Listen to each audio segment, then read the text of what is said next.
Bien le bonjour mesdames et messieurs, ici Maxime Bizot, fondateur de fiche-droit.com et je suis ravi de vous retrouver aujourd'hui pour une nouvelle vidéo dans laquelle nous allons parler de la loi Badinter du 5 juillet 1985 relative aux accidents de la circulation.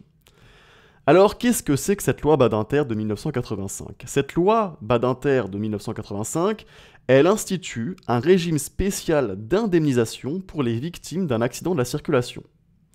Donc qu'est-ce que ça implique ? Eh bien très simplement, si les conditions de la loi du 5 juillet 1985 sont remplies, eh bien à ce moment-là, la victime d'un accident de la circulation, qu'il s'agisse d'un piéton, d'un passager, d'un cycliste, etc., toutes les victimes sont prises en compte, eh bien donc cette victime d'un accident de la circulation ne va pouvoir se fonder que sur les dispositions de cette loi du 5 juillet 1985, afin d'obtenir réparation de son préjudice. Elle ne va donc pas pouvoir se fonder, par exemple, sur la responsabilité du fait personnel ou bien la responsabilité contractuelle. Elle devra impérativement agir en se fondant sur la loi Badinter. Et à qui est-ce qu'elle va demander réparation de son préjudice ? Eh bien, en application des dispositions de la loi Badinter, elle demandera réparation de son préjudice au conducteur ou bien au gardien du véhicule impliqué dans l'accident. En sachant que le gardien, c'est la personne qui a l'usage, la direction et le contrôle du véhicule au moment de l'accident. Alors donc maintenant, ceci étant dit, quelles sont les conditions d'application de la loi Badinter ? Eh bien, pour que la loi Badinter s'applique, il faut que 4 conditions soient réunies. Il faut d'abord, première condition, un véhicule terrestre à moteur.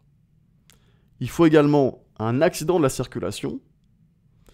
Il faut, troisièmement, l'implication du véhicule dans l'accident.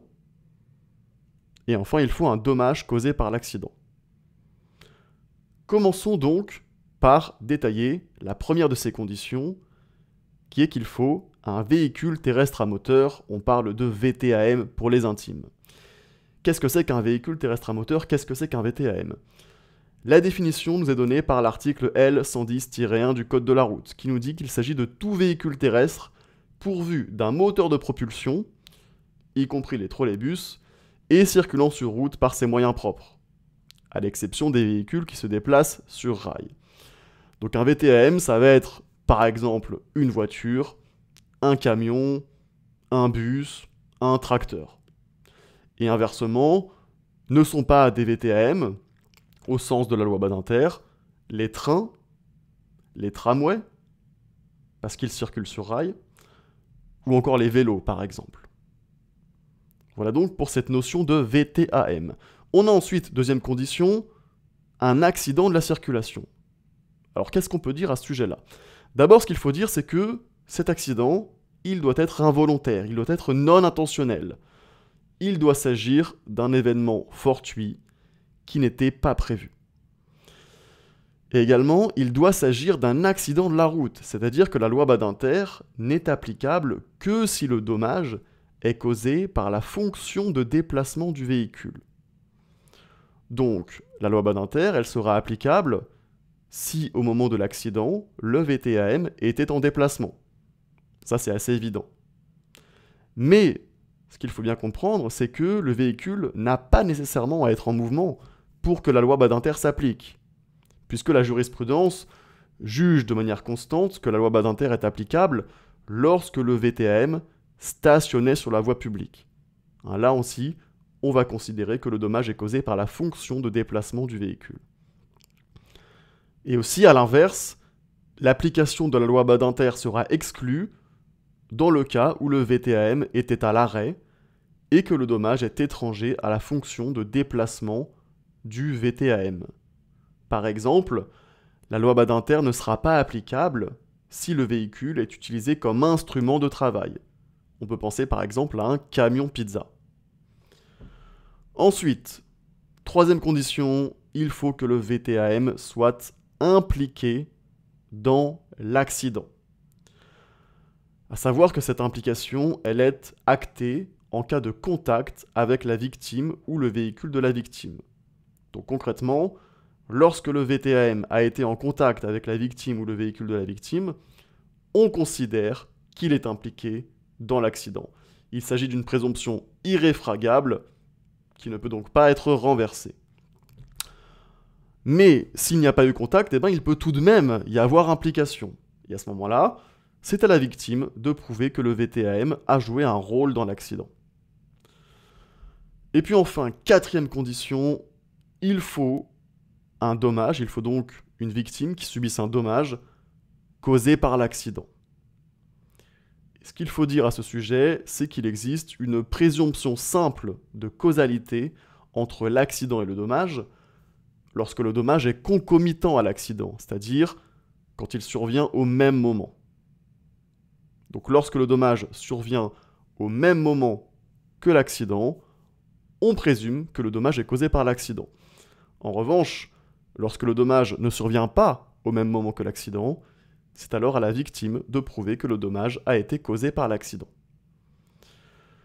Voilà donc pour les différentes conditions d'application de la loi Badinter. On va maintenant s'intéresser aux causes d'exonération possibles. Mais juste avant, petite parenthèse, n'oubliez pas que vous avez dans la description de cette vidéo mon pack de fiches de révision en droit de la responsabilité civile. Il s'agit d'un pack qui comprend 20 fiches de révision qui sont claires, qui sont synthétiques et qui résument parfaitement le droit de la responsabilité civile. Ce pack de fiches, il va donc vous permettre de réviser efficacement la matière, il va également vous permettre de mieux comprendre la matière et tout simplement de mettre toutes les chances de votre côté pour réussir vos examens en droit de la responsabilité civile. Et donc si ça vous intéresse, vous avez le lien dans la description de cette vidéo. On reprend donc avec les différentes causes d'exonération possibles en matière de responsabilité du fait des accidents de la circulation. Alors ce qu'il faut savoir, c'est que de manière générale, en droit de la responsabilité civile, il y a 3 causes d'exonération qui permettent à la personne responsable de s'exonérer de sa responsabilité et donc de ne pas indemniser la victime. Ces 3 causes d'exonération, ce sont la force majeure, le fait d'un tiers et la faute de la victime. Eh bien, en matière de responsabilité du fait d'un accident de la circulation, les choses sont un petit peu différentes, puisque le conducteur ou le gardien du VTAM impliqué dans l'accident ne peut pas s'exonérer de sa responsabilité en invoquant la force majeure ou le fait d'un tiers. Il ne peut s'exonérer qu'en invoquant la faute de la victime. C'est la seule cause d'exonération possible. En revanche, très important à comprendre, c'est que la preuve d'une faute de la victime ne conduira pas à exonérer le conducteur ou le gardien en toute hypothèse. D'accord ? Ce n'est pas parce que la victime a commis une faute qu'automatiquement, le conducteur ou le gardien du véhicule sera exonéré de sa responsabilité. En réalité, il va falloir distinguer selon que le dommage est un dommage au bien ou à la personne.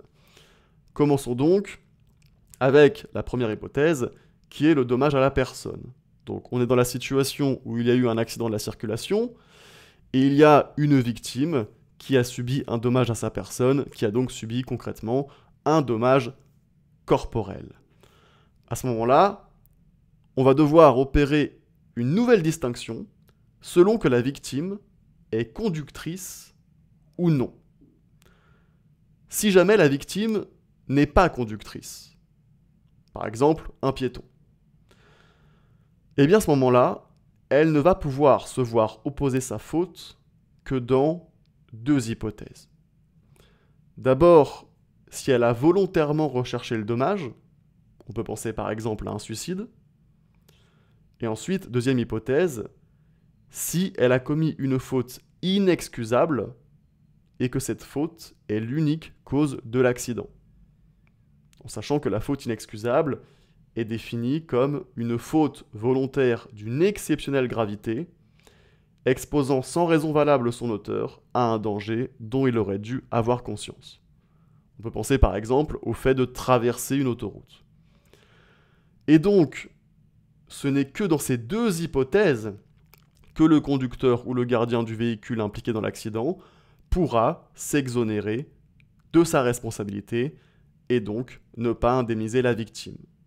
Dans tous les autres cas, même si la victime a commis une faute, cela ne sera pas suffisant pour exonérer le conducteur ou le gardien de sa responsabilité. Donc ça, c'est si la victime n'est pas conductrice. Maintenant, si la victime est conductrice, eh bien les choses sont différentes et sont beaucoup plus simples, puisqu'il n'est pas nécessaire que la faute de la victime soit inexcusable ou que la victime ait volontairement recherché le dommage. Non. À partir du moment où la victime a commis une faute qui a causé le dommage, eh bien cette faute peut lui être opposée, ce qui a pour conséquence de limiter ou d'exclure l'indemnisation du dommage qu'elle a subi. Sachant que les juges du fond ont un pouvoir souverain d'appréciation pour déterminer si la faute de la victime doit exclure ou simplement limiter l'indemnisation. Et puis maintenant, en cas de dommage au bien, eh bien là aussi les choses sont assez simples, puisque là aussi, il ne sera pas nécessaire que la faute de la victime soit inexcusable, ou même que la victime ait volontairement recherché le dommage. Là aussi, à partir du moment où la victime a commis une faute qui a causé le dommage, eh bien cette faute peut lui être opposée, et donc cela va venir limiter ou exclure l'indemnisation des dommages aux biens qu'elle a subis. Et donc, on en a terminé avec cette vidéo sur la loi Badinter de 1985, j'espère qu'elle vous a plu, j'espère qu'elle vous a été utile. Si c'est le cas, n'oubliez pas de me mettre un petit like, ça fait toujours plaisir et ça m'aide à faire connaître mon travail à plus de monde. Et sur ce, on se dit à très bientôt pour une prochaine vidéo.